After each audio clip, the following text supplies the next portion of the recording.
Okay, so we got here a bunch of blood stains on pillowcases. So, wet it, warmer the water the better.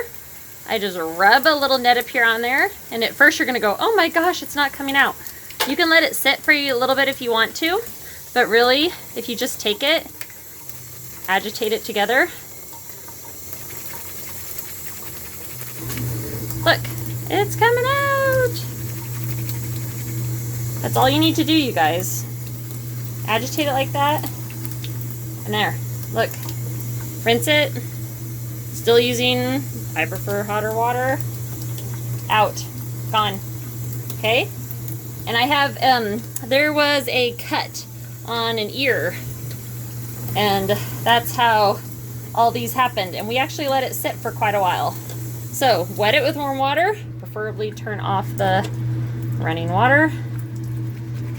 Put it on there. You can let it sit for a while if you want. You don't have to worry about the bar on the, especially on light sheets or anything like that. And then the magic really is the agitation. Agitate, agitate, agitate. Let's see. Oh, this one's a little slipperier. Let's see. Maybe need a little bit more on there. This blood stains were so bad that they went through 3 pillowcases.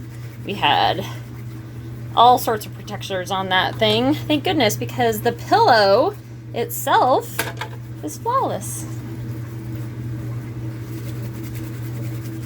So this one's a little more tougher because it was the one on the outside. But you don't have to worry about throwing away your pillowcases. And like I said, this has probably been sitting here for 2 weeks. I just haven't gotten around to, I've been kind of lazy. There you go. Out.